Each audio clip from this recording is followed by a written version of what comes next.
Ladies and gentlemen, it's such a great honor for me to welcome this man to the stage. We all owe him a debt of gratitude. It is a virtual guarantee that at least a dozen of your greatest memories of Broadway shows were from shows that he produced or directed or both. He has won an astounding 21 Tony Awards, and for the countless careers that he developed, he was honored here with the acting company's John Houseman Award. Please welcome Hal Prince.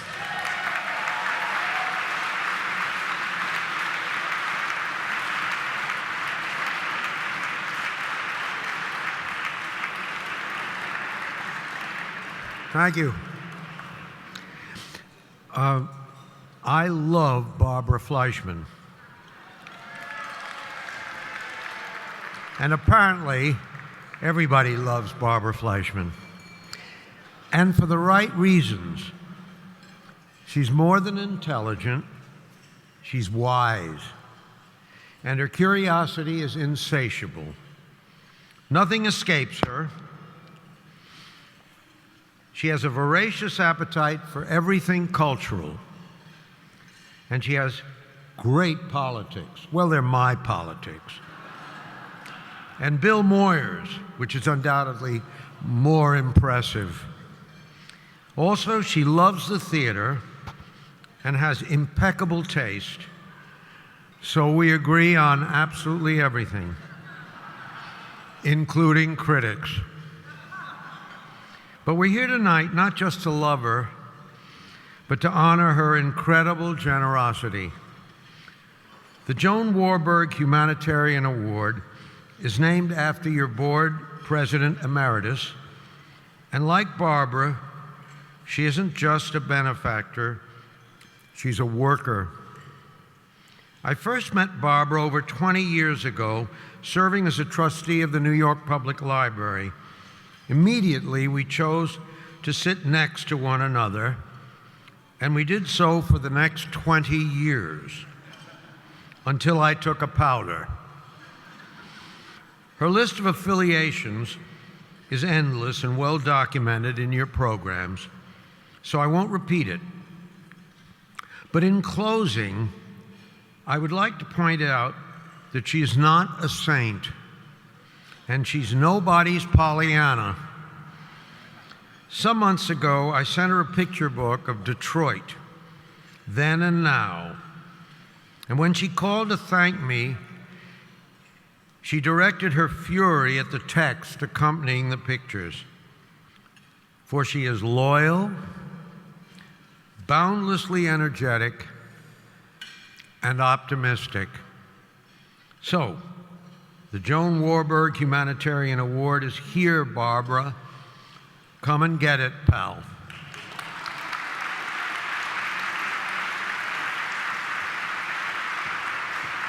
For her to stand on. Right. And where do I stand? Right here? Right there. Oh, careful, there's a music stand behind you. Okay. Here's the award to give to her.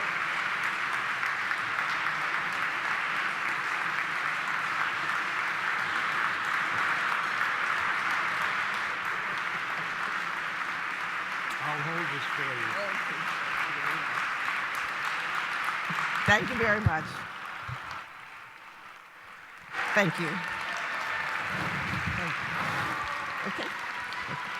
Well, there's nothing like being introduced by a good friend. When I was young, I wanted to be an actor or a director. And to follow that, I joined play production at my alma mater, University of Michigan, and got wonderful training and a wonderful way of performing. And after I finished at University of Michigan, I came here to New York. And because I had learned that the actress Mady Christians was going to be teaching a class in acting at Columbia University. Now, for those of you who are too young to know, and I think most of you are, Mady Christians was a very fine Viennese actress who was brought to New York to co-star with Paul Lukas in the searing drama by Lillian Hellman, Watch on the Rhine. And when I met her, she was creating the role of Mama in John Van Bruten's I Remember Mama. She was a very, very good actress, and kind of surprisingly, she was a very good teacher. And she was so nice that she asked a couple of us who were going to see the play, I might add, at $1.20 a ticket. Those were the olden days. And she invited us to come backstage. And to encourage us, she introduced us to a young fledgling actor who was then playing the role of her son Nils in one of his first roles on Broadway. And his name was Marlon Brando. And Mr. Brando did encourage us, and that was very encouraging indeed. At the end of the course, I had a conference with her, and she was most excited and pleased at my performance, and she was very encouraging, and she said there was only one caveat. She said, I think you'll mostly be up for character roles because you're short. Well, she was about 5'10", so I figured she knew whereof she spoke. But you know, as I left, I was filled with excitement, and I was so pleased and awed by what she had told me. But then I thought to myself, you know, Helen Hayes is short, and she's not doing too badly.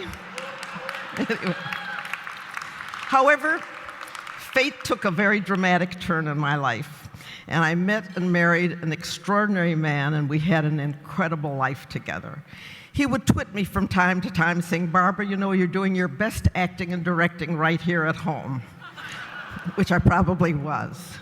But what all that training did for me, and I never became an actor or director in the professional field, but what that training did for me was really marvelous.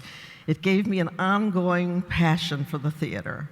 And it also gave me enormous and profound respect for those in the theater, like many of you who are sitting here, who strive constantly to preserve the integrity of the theater and its excellence all the while you're entertaining us. And it's very difficult in this time. It's very challenging, but you do it, and I salute you. And also in that tradition is the acting company itself, which for over 40 years has done an incredible job of sending actors, mostly young, trained actors, out on tour so that they can hone their craft and they can perform regularly. And in so doing, bringing live theater to places where often there isn't live theater in the United States. So I am incredibly touched and honored to receive this award from such a wonderful institution, and I want to thank everybody in the acting company for giving it to me. Thank you very much. What becomes a legend most? Being inducted into the Theater Hall of Fame, a star on the Hollywood Walk of Fame, Tonys, Emmys, rave reviews? Well, yes, that's true, indeed. How about creating landmark performances in 19 Broadway shows and 35 films? Definitely. Yes, you could applaud that, definitely. That's no small deal. But I had the honor of being Nathan Lane's understudy in The Nance, and I watched him craft his role and collaborate with grace, humor, and generosity. Now that's the stuff of legends for me. But enough about me. I think he's the greatest. Please welcome Nathan Lane.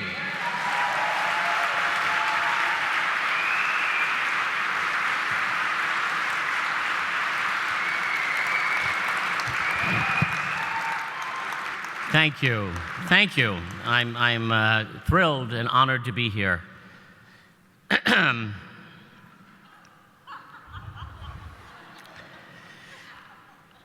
Dana Ivey, where do I begin? What can I say about Dana Ivey that I wasn't able to find on Wikipedia? How do you hold a moonbeam in your hand? Well, number one, Dana Ivey is a great actress. That's just an indisputable fact. She's also a tough, no-nonsense kind of gal. I saw her once take Eva Le Gallion in a bar fight.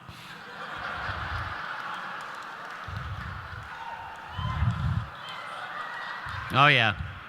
She held her down while reciting a passage from the Trojan Women. then cold cocked her and downed her Drambuie. Then we all got hammered, went out for tattoos, and sang old sea shanties till the sun came up.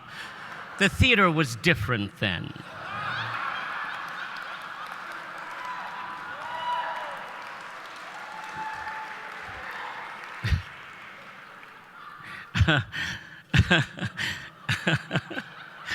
I hear Dana laughing. Believe me, that's not easy.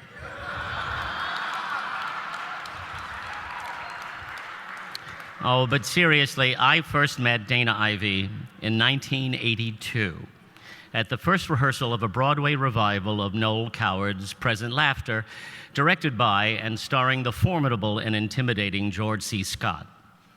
At one point, after the first read-through, George, I'm sorry, I'm laughing because I know what's coming. George said rather cheerfully, "You know what I like about this cast? No fags."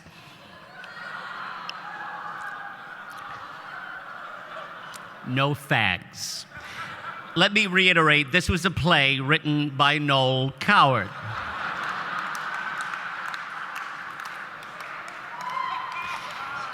Dana turned to me and quietly said, "I'm sure he meant that in a nice way."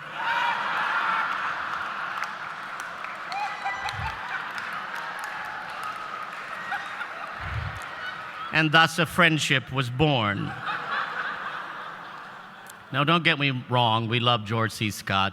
He was complicated, tortured, self-destructive, and brilliant. He was also incredibly kind and generous to us, and that show turned out to be an important break in both of our careers. Dana was sensational in that show, simply one of the greatest comic performances I've ever seen, and for which she went on to win the Clarence Derwin Award, the first of many awards in her illustrious career, including the Drama Desk Award, 2 Outer Critics Circle Awards, 2 Obies, and 5 Tony nominations. Memorably, 2 Tony nominations in one season for her work in Sunday in the Park with George, and a revival of Heartbreak House with Rex Harrison. That should give you a good idea of Dana's remarkable range. I will never forget seeing the dress rehearsal at Playwrights Horizons of Driving Miss Daisy, marveling at the delicacy of the duet between her and Morgan Freeman, or how in Quartermain's Terms, she turned on a dime and went from a heartbreaking scene where her character confessed her love for another teacher and how miserable she was in her life at home with her crippled mother, whom she despised, followed by a scene months later where she revealed her mother had died. When asked what happened, Dana said, "She fell down the stairs. We don't know how it happened." I laughed so hard, I think I almost broke her up on stage. Dana can do anything. Anything.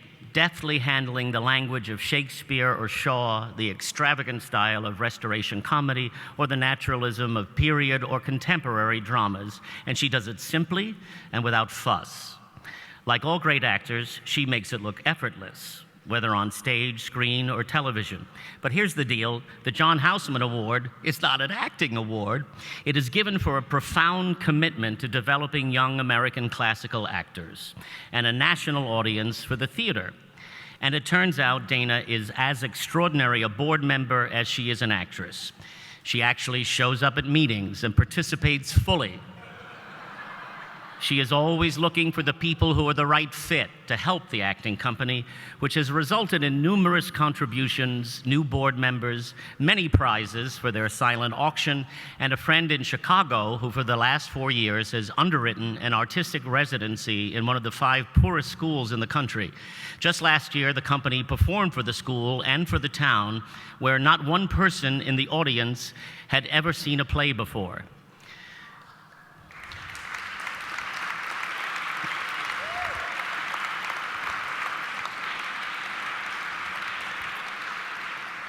Sadly, the audience got frightened and trying to burden the company as witches, screaming, "They dance with the devil," but that's a whole other story.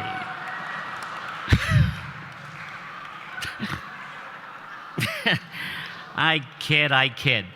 Hilariously, while preparing for this evening, I found a 2008 interview with Dana while she was visiting her alma mater, Rollins College, in Winter Park, Florida. She had recently been inducted into the American Theater Hall of Fame and was there to talk to the young students. And she said, and I quote, "I really try to discourage people from doing this. I say if there is no other way for you to interact with society, you should consider you have a really abhorrent terminal disease." It's such a hard life, and there are so many talented people. So, here we are, a room full of terminal cases.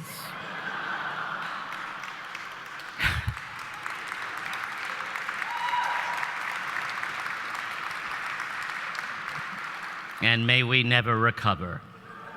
In that same interview, she also said how lucky she had been and what a wonderful and diverse career she has had, and yet she still didn't feel she had made it. Well, Dana, we all beg to differ. In our eyes, you have definitely made it and continue to do so brilliantly. It is my distinct pleasure to present the 2013 John Houseman Award to Miss Dana Ivey.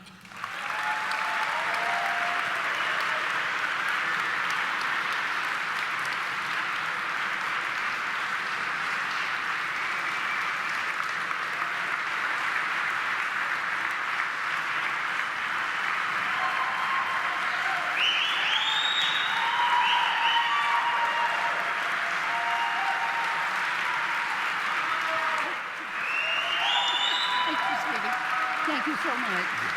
Oh, isn't that pretty? Yeah, you hold it. Thank you. Thank you. Thank you.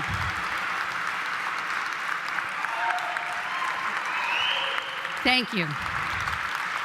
Thank you very, very much. I have paper because I need a script.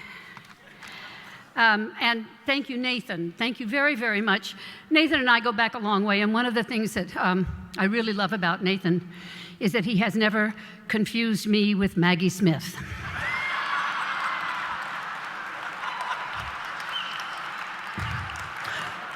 Who couldn't be here tonight.